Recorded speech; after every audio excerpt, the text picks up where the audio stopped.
Yo, mic check. What's up, everybody? You're listening to the Street Pricing Podcast, the only show where proven SaaS leaders share their mindset and mistakes in pricing so we can all stop guessing and start growing. Enjoy, subscribe, and tell a friend. Now, let's break it down with your host and sought-after slayer of bad pricing, Marcos Rivera. Hey, welcome everybody to the first episode of the Street Pricing Podcast with Marcos Rivera. And we got the man, the myth himself, sitting in the room, looking very comfortable, very cool, very laid back in his casita down in San Diego somewhere there. How are you, sir? I'm doing fantastic, Paul. What is up?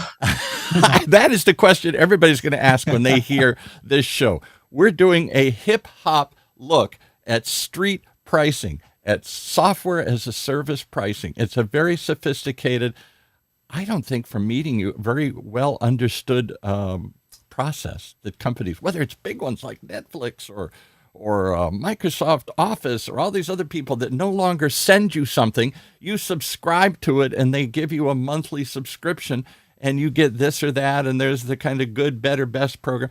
All of this world out there I thought was dialed in. And from meeting you and helping record the audio version of your new book, Street Pricing, which is coming out when? When's the book the book's out, but the audiobook's gonna drop pretty soon. Yeah, the audiobook's dropping on September 29th. Okay. We're almost there. So this may air after that. We're recording this right prior to it, and we're gonna start rolling these out in October here.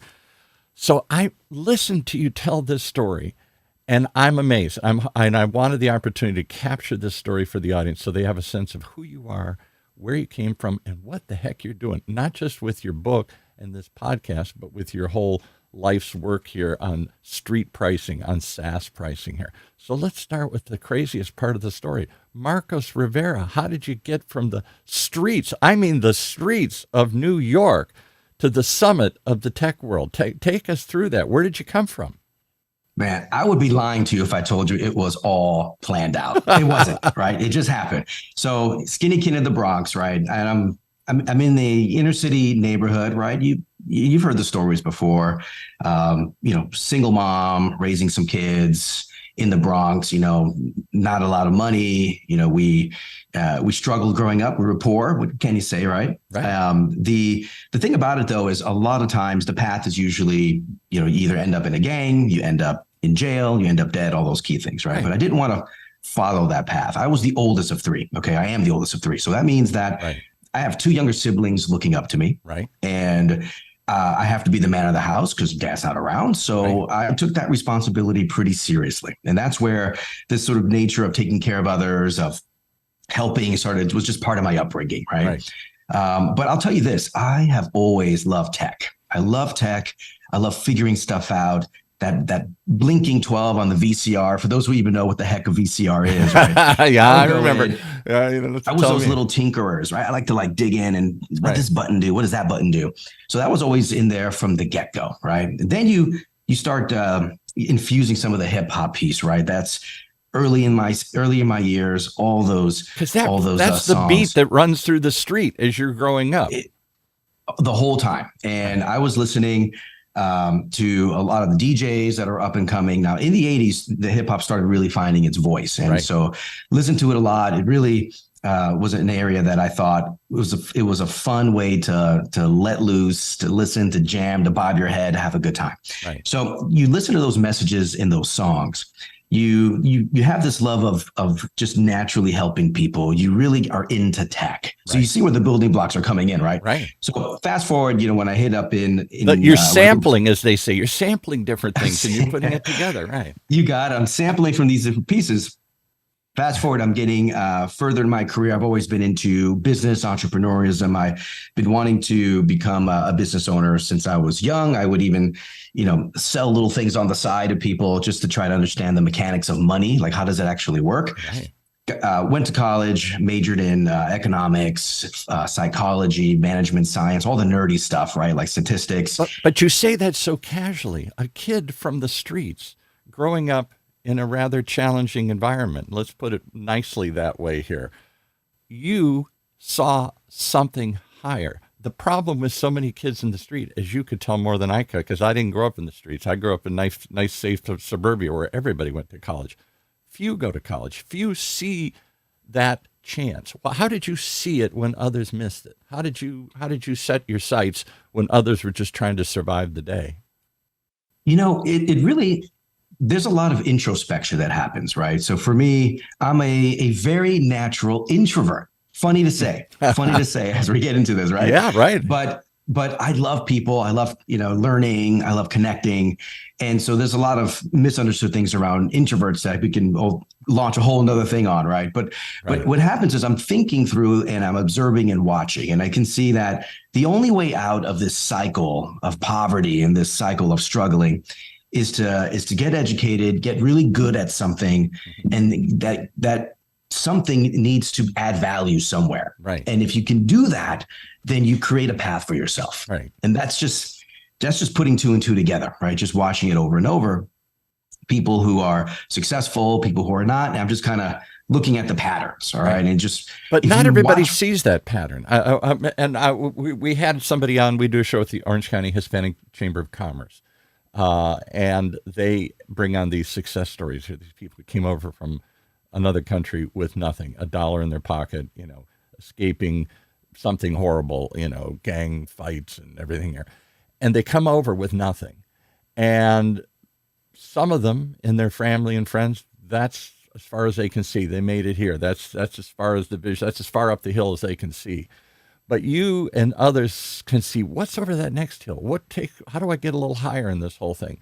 And I could share with you stories that I've heard, but amazing tales of people that said, I looked around and said, this isn't enough. I don't want to stay here.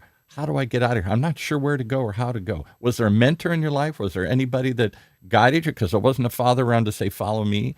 Was there anybody was there a teacher that took hold and said, hey, you don't have to be one of these kids. You can go higher here. Funny thing for me, there were really positive people that came in and out of my life, no question about it.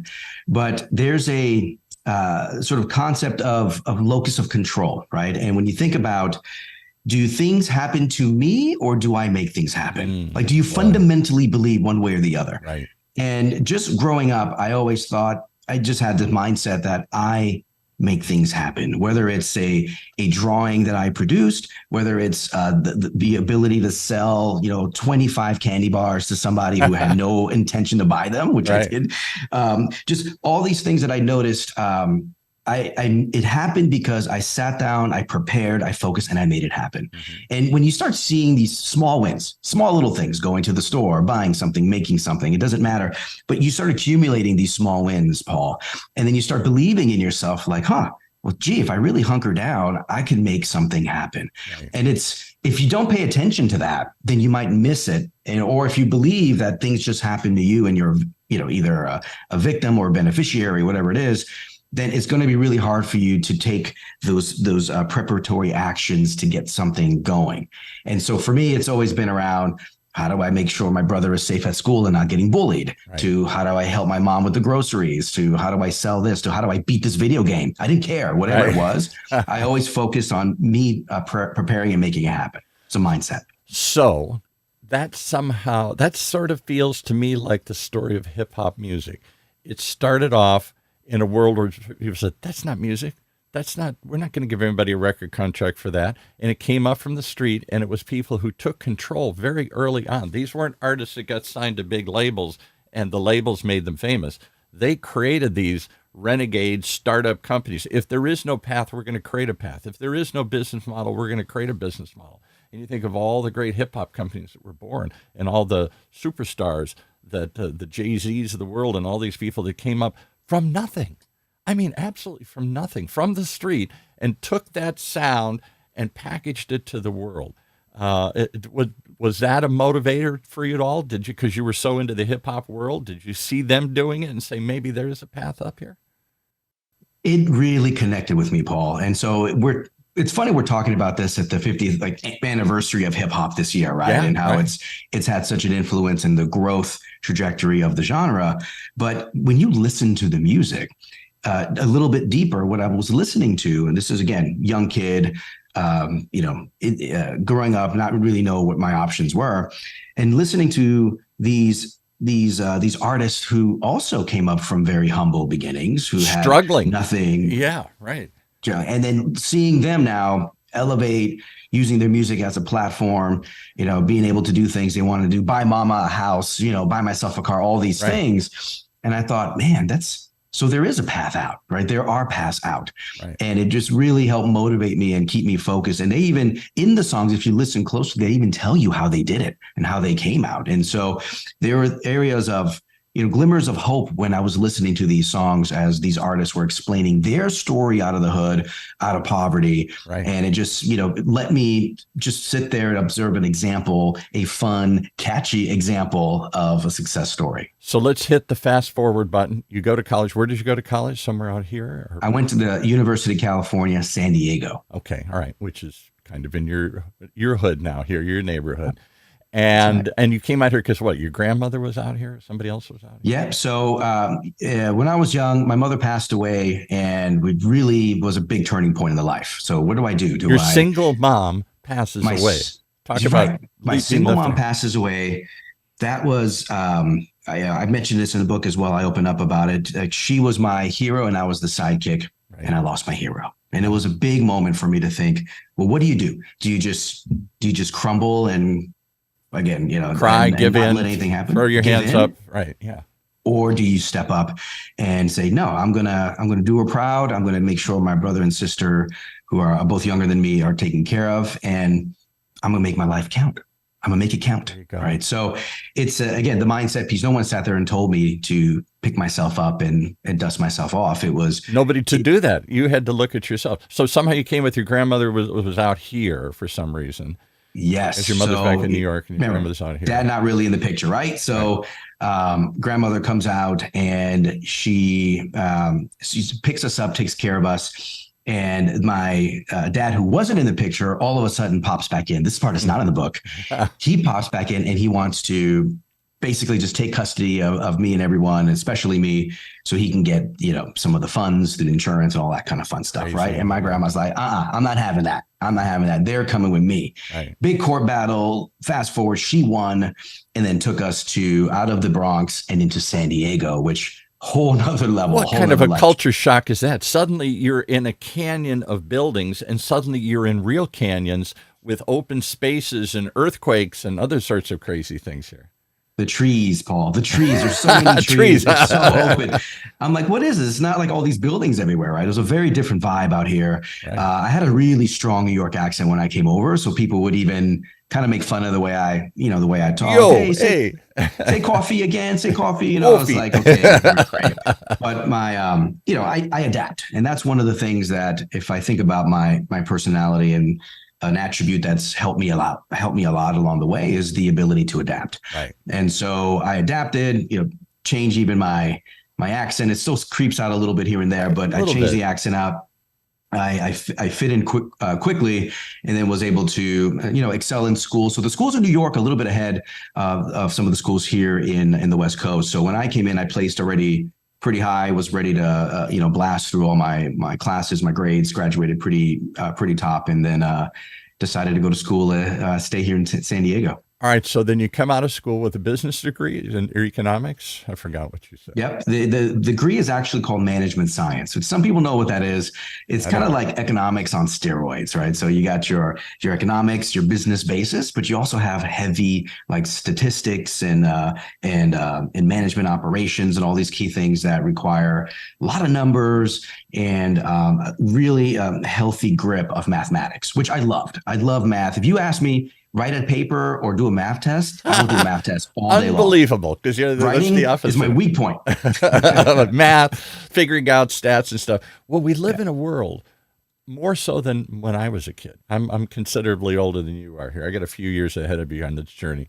And stats, there weren't a lot of stats. It was all stick your finger in the wind and figure out how things work. Does the public like it or not? Maybe eventually you did some small group research, and you had people come in and test market stuff and everything, but it was pretty much gut feeling about how you made ads, how you made products, how you marketed stuff, how you made movies. I can think of a million examples where there were all these people that had the golden gut, and that's why they get hired to do it, because they kind of had a sense of what the public wanted, the sense on the street. The hip hop artists were kind of that. They were in tune with the street. They understood what was happening. Nobody could see it but them. And they said, there's a market for this, and we're going to make music out of this. To me, it still sounds like strange sounds. I still don't know if I can wrap my head around what hip hop is. It's definitely not my generation, but it's a different beat.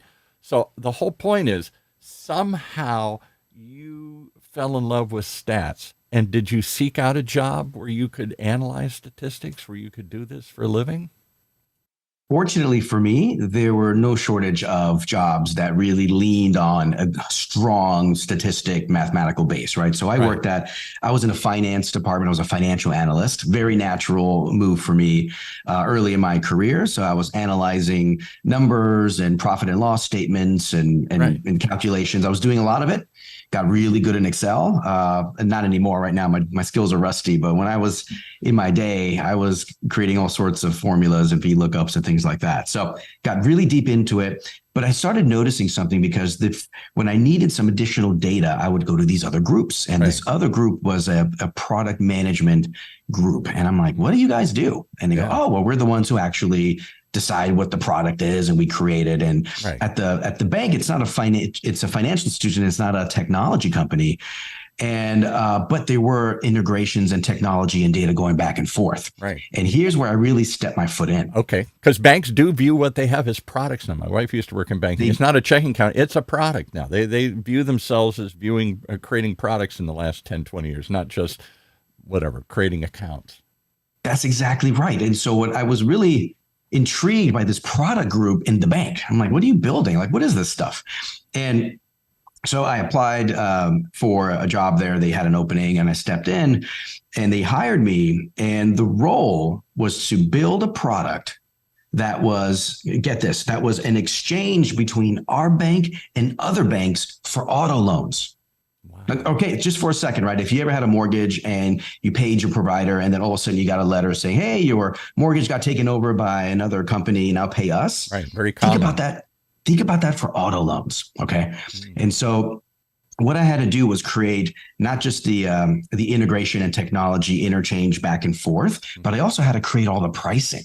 Here's what I mean by pricing. In the bank world, I had to decide what the interest rate was for the loan that we're purchasing in the background. Super easy example. You go to a dealership, say BMW, you buy a car, your credit is maybe you had a few lumps, right? You're one of those doctors who forgets to pay their bills, but you have your income, everything's good. But you don't qualify for BMW's top tier financing rates. Right. So what they do is they would in the background integrate with me, call my system, and then we have an algorithm, an engine that scores the loan, and it says, yeah, you know what, we'll buy that paper, but we're not going to give it 5%. We're going to charge you 7.5% for that, right, to accommodate the risk. Right. So we send that back. This all happens in a matter of seconds. You send it back. The dealership says, oh, okay, yes, sir, let's get you into that new car right away, right? And they go ahead and wrap everything up. The customer is none the wiser. Right. And then they package it, they ship it to me, to my bank, and then we purchase it, and we get the 7.5% and so on. So and maybe you spin it off to somebody else. That's what you're saying too. And then we can send it's the securitizations of assets is what it is. Right. And then we can tranche these and bucket these loans up into groups, and then we can sell those off as well. Right. And so I was pricing all of that, and I was also doing all the technology behind all of that. Now, how did you know how to do either? How did you know how to build tech, code, and algorithms, and how did you know how to price stuff? How did you price it in the beginning? So I had no clue, man, but I had to start somewhere, right? So I got in there, and my account was actually BMW. That's why I used that example. Right. And so I flew out there. I spent a lot of time with them to understand their underwriting process and all those pieces. And then the integrations, it was all XML schematic exchanges, right? You send a schema, you send it over. And so I didn't have to code the XML. The engineers did it for me, but I had to tell the engineers the data I wanted, right? And so they can code the exchanges for them. And a ton of stuff. One of the challenges, I'll stop you for 1 second. We do shows all the time about the new Internet of everything. this flood of information that we're collecting because we have chips on everything, a parking meter at the thing here, I don't know, 1,000 crazy examples where we're collecting data. And then we say, what the hell do you do with it? Which data is important? Which isn't important? What do I need for this transaction? What, I don't really need to look at this. How did you decide what data to look at? It was really, I had to look in three big places. And the reason why I knew this was because I knew for a fact that BMW was very brand conscious. Yeah. Like when you go into their building, there's a big, fat, beautiful BMW in the lobby. All the employees at BMW Financial got like special leases of BMW. Right. So when I drove into the parking lot with my rental Chevy Malibu, I was the only Chevy in a sea of BMWs, right? So I knew they were brand conscious, which means that it's important that not only is the process seamless to get approved, and they want to make sure that their customers still felt taken care of. So you didn't want a lot of steps in the banking world. Steps are stipulations like, hey, come up with this document, give me 10 years of tax returns, whatever. So they wanted low steps and they wanted fast response because of their brand. How did I know that? Because I sat down with them, I talked to them, I watched them, and so through those observations, I realized, okay, we're going to have to price these. We're going to need a leaner set of information, because BMW does not want to pepper their customers with tons of like 50 questions. Right. So we need less information, which means we're going to have to price that risk into the model. Right. And BMW customers also were higher income, which means they're a little less sensitive to the prices. So I could build the pricing a little bit higher. Do you see what I just did? I just connected that brand and what they're doing to how they treat their customers to the kind of information. And you understood the psychology, not just of the brand, but of the customer who comes in and says, hey, I'm a doctor, I'm a successful lawyer. I don't want to go through all this rigmarole. I don't want to answer 50 million questions. Maybe it's not perfect, but I'm here and I make a bunch of money and I want this car.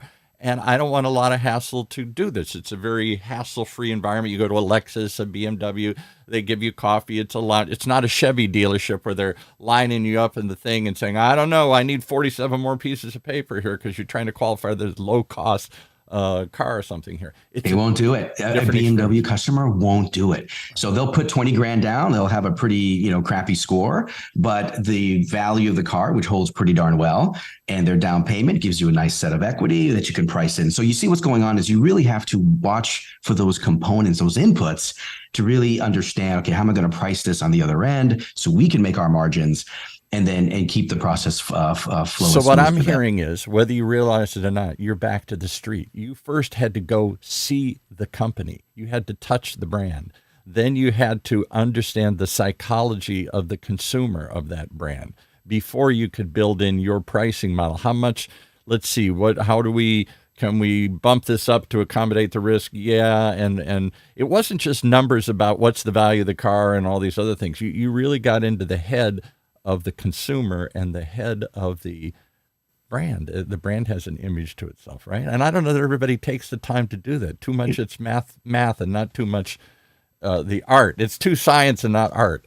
That's right. And for me, I say this, you really have to understand that mind. As long as a human is buying something from another human, you got to understand that psychology. Right. So that's where I come from. All right. So this led to many years of doing this, and then you got involved in some other things. We'll just quickly run through it. We only got a couple minutes left here, but you somehow saw that this was a need, this pricing. What shocked me when we sat and did the audiobook and you spun this tale of what you do and talked about the difficulty of pricing, particularly these SaaS models, these software as a service, because it's a subscription.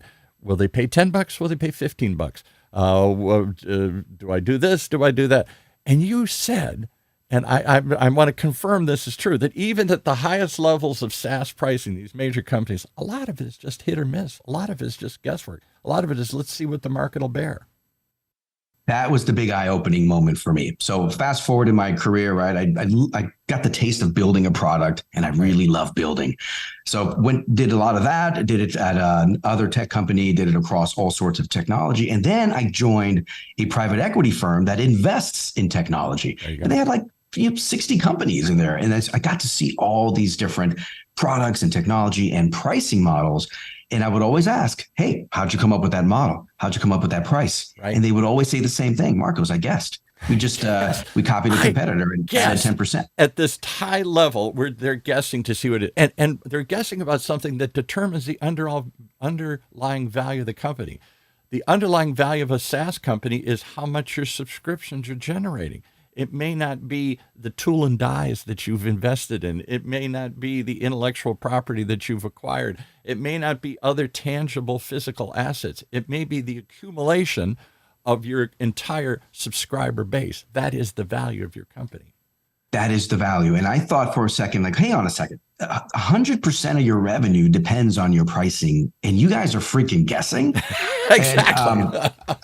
And, it drove me nuts. And so I had to help stop that. I mean, to me, running a business is hard enough with all the other things you got to deal with. Like, why are you guessing at one of the most important, central nucleus parts of the business? The most important thing, yeah. And so I see an opportunity to help that, and that's where I did it across the private equity firm, and immediately saw how profound the results were when you update the pricing. And by the way, it didn't even have to change the whole thing and make it upside down. Some of these were modest changes just to correct some things. Right. And we saw a very, not just immediate, but profound impact to the revenue. And it just took off like wildfire. Went to company to company to company, seeing the problems, fixing them, fixing them. And you see what's going on is my pattern recognition skills are getting even more sharp. They're getting supercharged. And that's where I'm like, whoa, this is something that people need to know. They need to know how to do this. Business leaders need to know. And you built now a successful firm, which is called what? Pricing IO, kind of /O. That's for like input, output. That seems Pricing IO. So input, output. Think about it's a nod to the technology sector that we serve, right? But it's really understanding those inputs. I was just giving you an example, right, at the bank, and producing those outputs. And that's really the basis for getting your pricing right, is to look for those signals, understand that consumer, what do numbers say, and sort of blend that art and science together. First thing you learn, people don't know how to do it. First thing you learn on the street, I'm assuming, is garbage in, garbage out. You said it. So if you're getting wrong information, if you're just making stuff up, then on the other end, on the outputs, they're going to be problematic for you, right? Or collecting the wrong info. Or you're looking at the wrong stats, right? Or you have an incomplete picture, right? And this is where some customers can get into trouble if they are only looking at, say, for instance, when customers are saying no and are telling you your prices are too expensive, and then maybe they think, oh, gee, I need to cut my prices and reduce them. Well, those were just your smallest, most price-sensitive customers who aren't even a great fit for you. Mm-hmm. You're listening to them about your value, and now because of that, you're undercutting the value elsewhere and leaving a lot of money on the table. So I know we're rushing through what's probably the most important part. We should probably do a part 2 of this here and talk about this in greater depth. But you developed an idea, a strategy, a whole approach through fumbling through this process and discovering what works and doesn't work. And you built it into a successful company now where big, giant companies go hire you and say, Marcos, we don't know what to price this. Can you help us out? And that's really what you do. And you kind of use this street vibe that you have. Let's get down to the street and understand basic what the customer wants. Who is the customer? What are they looking for? What will they pay? And even the psychology of a lot of stuff in your book about the psychology of numbers. Talk about this just real quickly. Like if you say 1,900 or if you say 5 or something, there's all this. I was fascinated, the psychology of what you say in numbers and really getting into people's heads, how they respond to these different offers here. Talk about that just a little. How do you figure out the psychology of what works and what doesn't? Yeah. You know what? I'll give you a couple things. One is when we work with our clients, they bring us in to tell them what they need to hear, not what they want to hear. Yeah. Right. And so when we get street with it, we are telling this, you want to go up market, but what we're hearing from your customers is that you don't serve them well. Yeah. You don't serve them well. So why would you charge a higher price and justify it when your customers are saying you're missing some key features or, big gaps, whatever it is? We need to bring you back into reality. That's what getting street is about. And that's why a lot of companies like working with us, because it may not be, pleasant and rainbows and unicorns all the time, but we have to tell you, this is the better path. Secondly, when we start introducing our frameworks and concepts, we do want to make sure that they're paying attention to both art and science. And I mentioned about the humans buying from other humans, right? So psychology plays a big role into how we assess how much something is worth. And if we're willing to trigger to make that buying or purchase decision. How it feels. Does that feel right? Does that feel enough? Does that feel too expensive? Does that feel just right? The Goldilocks thing. Does it feel just right? Too hot, too cold? No, just right. It's exactly the case. So think about buying a slice of pizza even, right? Yeah. Can you tell me your maximum price point for pizza? Is it $4.92? No, general magnitudes. Yeah, I'll pay $1. I'll pay $5, whatever that is. But I'm not going to pay $20 probably for I'm not going to pay 20, right? So there's always a natural range, a comparison anchor point, all these things that humans do that if you understand what those things are, puts you in a much stronger position to price your product. Okay. And there's all sorts of psychology around the number 9 and how that's a charm and signals a bargain. Numbers 5 and 0, which is a little bit easier to do math, creates a better sensation in the mind. You also have different concepts around the length of numbers. So if I were to tell you $97.95, that feels more expensive than just saying 98. Right. It really does, even though 98 is higher. Right. You just have more numbers to consume in the mind. Right. So there's lots of things around making the brain comfortable and easy to read the numbers and understand it to make your pricing feel better, which then makes them a little bit more willing to pay for it. Go get the book, Street Pricing. It's a fascinating look at Marco's life, and he then relates that experience. The last question is, how do you tie this back into hip hop? The street feeling you have. Again, hip hop to me seems, I'm sorry to say, F the cops and very, yo and aggressive and domineering and stuff here. But you really found a beauty in it. You really found a story in it, that a layer that I didn't see. I had to take another listen to hip hop to talk about the human drama and the human stories that you did there, and how that then relates to street pricing. Connect this all back together, this strange connection, bringing it back to where you started, bringing it back to the street here. Why hip hop for the book? So why hip hop for the book? So think about this way. When you listen to hip hop music, there's storytelling about struggle. There's storytelling about triumph. There's storytelling about unity. Yeah, there's frustration and bravado that happens, and you'll get a lot of those things in there too, because those are real human emotions. Right. And when I found that hip hop is so unfiltered in how you feel about something and how you address something, very unfiltered, very raw, it's very unfiltered, right. And it's also catchy and memorable. Like some of these songs, you'll get in your head, you'll hear 2 seconds of the beat, you'll know what it is. Right. And let's get unfiltered with pricing. Let's just peel it back and get to really what drives the value. And let's make it memorable so people can actually repeat it and do it over and over again. And that's where that blend started happening. So we have a process we call 5Q. It's one of our biggest frameworks. Mm-hmm. And I tie it to the song I Got 5 on It, which is a very popular, catchy song.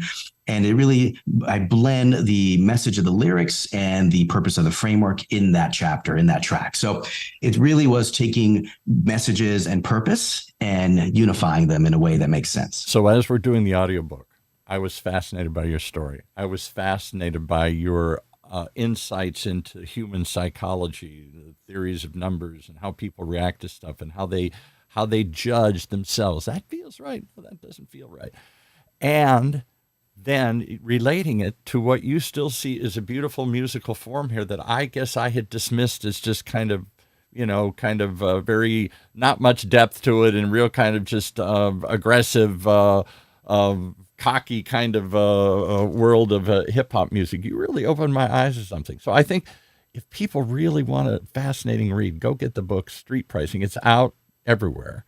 And it's really that kind of, it's like a hip hop approach. You're using hip hop as somehow a metaphor to tell a story of your life and of the world that we live in and the culture that is all around us here, and using that to understand better how to do something very technical on a very high level, SaaS pricing models. It's an amazing combination. It's an unlikely combination, and that's what I think catches everybody's eye and ear. All right. Well, so the podcast is an outgrowth of that. It's the continuation of the story. The beat goes on. The beat goes on. We started the conversation with the book. Let's keep it going in the podcast. Let's get some unfiltered, real stories of how people actually did pricing, how they overcome it, how they move away from guesswork. Where do they fail? Where do they succeed? Yes. And let's use that to start democratizing pricing. Let's get people to understand it, not fear it. Are people ready to get that real about pricing? Are they really willing to admit, to be vulnerable and say, I didn't know, I don't know, I made a mistake? Because businesses, and hip hop too, kind of has that kind of persona. I'm not going to apologize. I'm never going to say I'm wrong. I'm never going to admit that I didn't know. But that's really what that this process is about. It's about understanding what you don't know and getting back in touch with the reality, the real deal, the real street, the real people, the real customers, all that, it seems like. That's it. So we want to keep it real, no sidestepping, no sugarcoating. I'm not going to let you. Let's get into how'd you figure this thing out? Let's do it. All right. Well, I look forward to it each and every week right here in Orange County's only community radio station, OC Talk Radio. We're going to stream it live. It'll be found as a podcast everywhere. Video versions of it, everything. You're going to see it everywhere. And it's a very colorful look at a very, what seems like to me, kind of a dull subject. Are you the only one that sees the color and the beauty and the complexity and the art of pricing models? Everybody else just groans and says, I don't know, just pick a price and let's go with it here. I get the looks. I get the funny looks all the time when I talk about what I do. But once I get into and open up a little bit of what's really happening, again, with that art and science, people dig it. People dig it. So it just takes a minute to understand it at a deeper level. Well, we live in a pop culture, and you're bringing a kind of a real pop, hip hop feel and flavor. That's who you are. And it certainly comes out in the book. It certainly comes out in meeting you. The joy that you see in that music, the discovery you see in that music, the insights into human beings that you see in that music, and the insight it gives us of the culture. This isn't my dad's culture anymore here. This isn't 50s America here, where everything was command and control. They told you what the price was, and you just accepted it. They told you you could get any color you wanted as long as it was black. They made those decisions for you. And now we live in a world where people say, I don't want somebody telling me and imagining things. I want choice. I want some say in it. And I still say we live in a world, I'll leave you with this, that it's more, at least on consumer base, it's more feeling than it is fact. I don't know if I trust the facts anymore, but I trust my feel. How does that feel to you? Does that feel right? Does that feel good? Does that feel about right?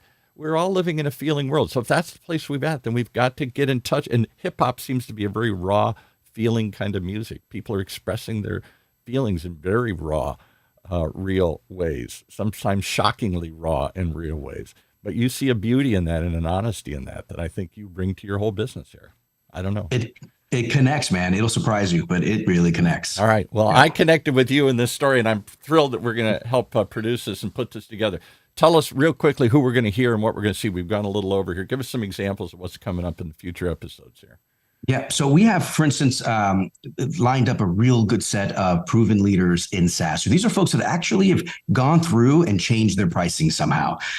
So for instance, we do have a chief product officer from a really successful, fast growing SaaS company that has implemented pricing, saw the benefits, made a whole discipline around it, and is reaping those benefits year over year. They've almost doubled the size of their company since then. And they've gone through some trials and tribulations, and they also had some really great successes, and he's super brutally honest about what went on. So I'm super excited to get that person on. It's going to be fantastic. Okay. Well, that's the kind of stories we're keeping it real. You're keeping it close to the street. This is not a ivory tower examination of the world where we're going to figure this out and then we're going to bring it down like Moses brings the tablets down from the mountain and says, here are the 10 commandments. It seems like a whole kind of ground up feel that you're doing with this whole world here. And it reflects where you came from the streets, back to the streets. Thank you, Marcos Rivera, for joining us. I'm tuning in. When's the show? It's every Friday at 9 a.m. Is that Pacific time? Yep. Fridays at 9 is where we're going to post it. So that way folks can access it, maybe listen to it over the weekend, watch it on a Friday. Right. So that's what we're going to aim for. And looking forward. I'm excited to get these things out. Okay, look forward to it. Street Pricing, the podcast, the conversation continues. The beat goes on right here in Orange County's only community radio station, OC Talk Radio, streaming live from our studios here at the University of California, Irvine's Beal Applied Innovation Center. Thank you and much love for listening to the Street Pricing Podcast with Marcos Rivera. We hope you enjoyed this episode and don't forget to like and subscribe. If you want to learn more about capturing value, pick up a copy of Street Pricing on Amazon. Until next time.